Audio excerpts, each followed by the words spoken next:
अपने इस प्रोग्राम को मुनक्किद करने की सदर साहब जो कि हमारी महफिल की शान है, हमारे अंदर ही जलवा फरोज हैं, हज़रत मौलाना फैजुल्लाह सिद्दीकी साहब जो कि आएंगे। फायरिंग का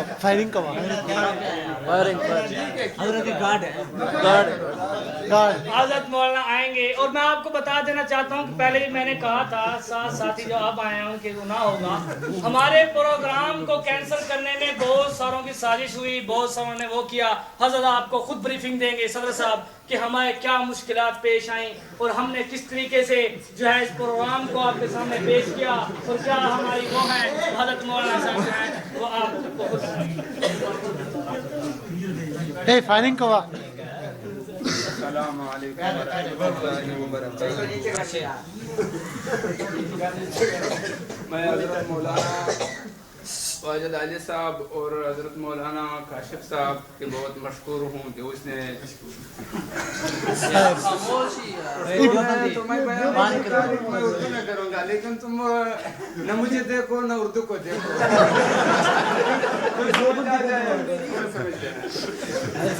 जो समझ जाओ अल्हम्दुलिल्लाह कहो, जो ना समझो चुप करके बात बैठे रहो।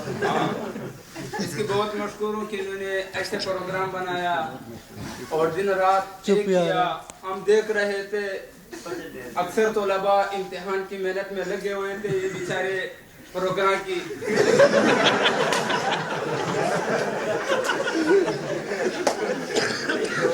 इसकी बड़ी मेहरबानी है कि इसने जद्दोजहद किया और कोशिश किया, सबको इकट्ठा किया। हजरत मौलाना वाजिद अली साहब जो कि मुतमिम थे माजिदिया, अब्दुल वाजिद साहब जो कि मुतमिम है माजिदिया काशिफिया काशिफुल उलूम का, तो इसने ये जो प्रोग्राम रखा इसमें बाद साथियों ने कुछ खराबा पेश किया। यानी वो जो बैनर बनाया हुआ था उस बैनर को उन्होंने फाड़ दिया। मैं तो उनको तो नहीं कह सकता, चलो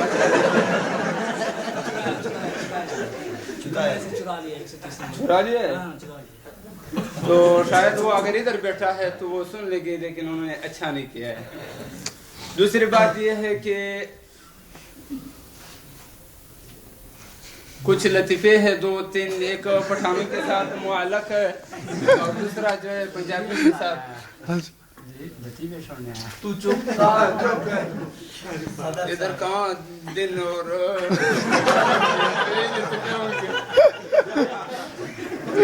चलिए अगर तकरीर सुना है उधर कैसेट ले लो।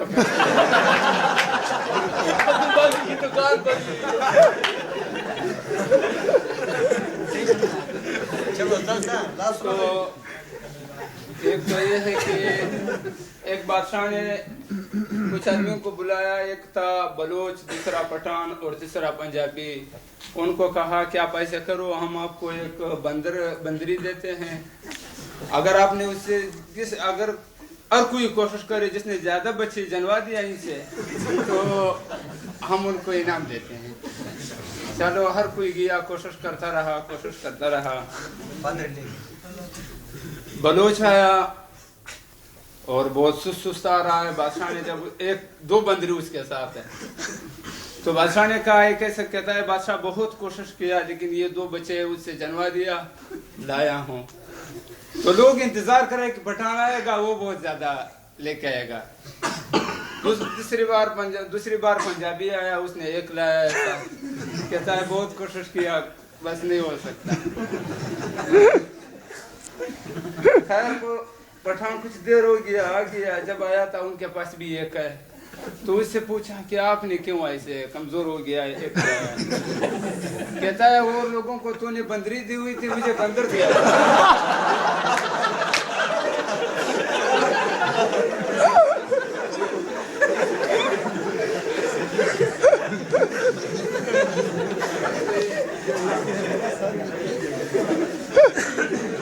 और दूसरा ये है कि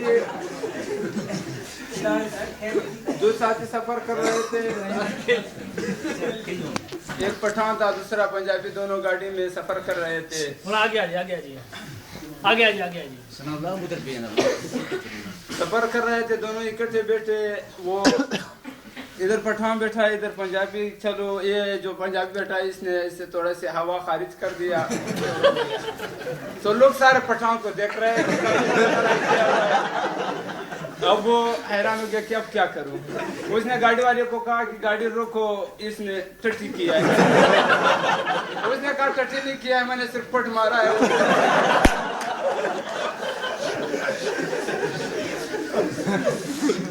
और दूसरा पठान कई जगह गया था, मेहमान हो गया था। तो पंजाबी ने कहा कि बहुत दिन इलाके में रहता है, एक दिन उसको दावत करेंगे, शादी है, इधर बुला लेंगे। तो उसको जब बुलाया, बिठाया, प्रोग्राम शुरू हो गया। अख्पल प्रोग्राम शुरू हो गया। हर जगह अख्पल, उधर भी अख्पल लगा हुआ है। जब प्रोग्राम शुरू हुआ था, प्रोग्राम में लोग कोई गपशप कर रहे हैं, कोई वो। चलो ये अक्सर बाहर निकल गए, सिर्फ ये पठान जो था उसने कहा कि मैं इधर ही बैठूंगा कमरे में। जब वो बाहर गए थे, पठान को टट्टी आ गई। अब क्या करूं, इसको भी तो करना है। अब बाहर जा नहीं सकता क्योंकि कोई जगह मालूम नहीं है। उसने इधर ही किया, उधर एक जगह है बताया, उधर किया। जब किया, अब उसने ये सोचा कि शायद बू न जाए, उधर की उसने उधर किया। जब किया, अब ये डर किया शायद इसकी बू न उठे तो मेरा बदनामी हो जाएगा। उसने उधर चादर डाल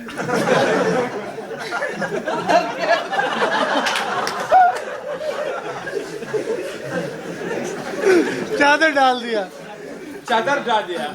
जब चादर डाल दिया, वो मैं अक्सर वापस फिर कमरे में आ गया, गपशप लगी। ये जो है गपशप नहीं करता।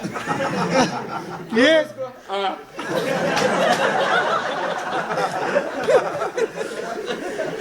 ये गपशप नहीं करता। लोग हैरान हो गए कि ये नाराज हो गया। वो हाथ हिलाओ। है बड़ा। लोग नाराज हो गए कि ये क्या वजह है। सुभान अल्लाह। अलहाज मौलाना खलील साहब, आइए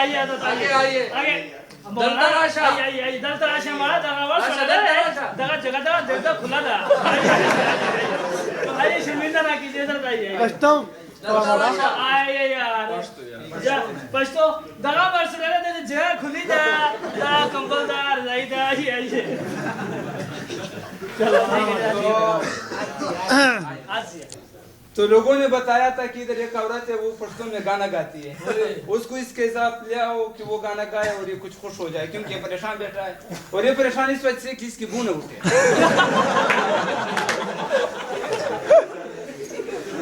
खैर वो जब आई थी तो उसको पश्तो में सिर्फ ये एक लफ्ज़ आता है कि वह आयम काना। इसका माना है कि बताऊं या न बताऊं।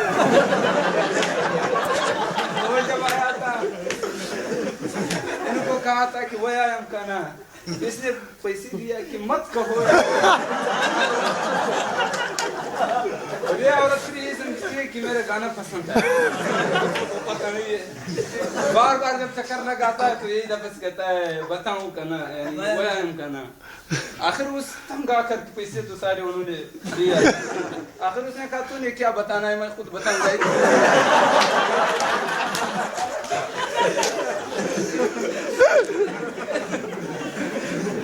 एक आखिरी लतीफा है, वो फिर पंजाबी के साथ मुअल्लक है। वो इस तरह के, वो किसी पठान के इलाके में गया था, मेहमान हो गया। मेहमान जब हो गया था, उसने रोटी बहुत ज्यादा खाई। उधर करना। रोटी जब बहुत ज्यादा खाई तो रात के वक्त उसको टट्टी आई कि अब जगह भी नहीं है, बाहर जाने। हजरत मौलाना हर किसी को टट्टी क्यों आती है? खाते ज्यादा खाता है, क्या वजह है? जब आई उसने बाहर तो जा नहीं सकता, डरता है। कहता है बस इधर कमरे में करूंगा। 2 शापर उसने भर दिए। अब सोचिए जो सरदान से फेंक दिया। जब वो फेंक रहा था पंखे में बंद हो गया, दीवार सारा खराब हो गया। अब ये परेशान है कि मैं मेहमान भी हूँ, कमरा भी खराब किया है। सुबह को जाऊँ एक बंगी को तलाश करूंगा। बंगी को सुबह जब दिया, बंगी को तलाश किया। कहता है ऐसे काम है, कमरे में ऐसे वाक़या हुआ है, जब मैं 200 रुपये दे दूंगा तो राजी हो जाओ। उसने कहा ठीक है, इस तरह हिसाब कर लो। वो जब आया था, जब देख लिया, कहता है तू तो 200 देता है, मैं तुझे 400 देता हूँ, ये बताओ किस तरह की है?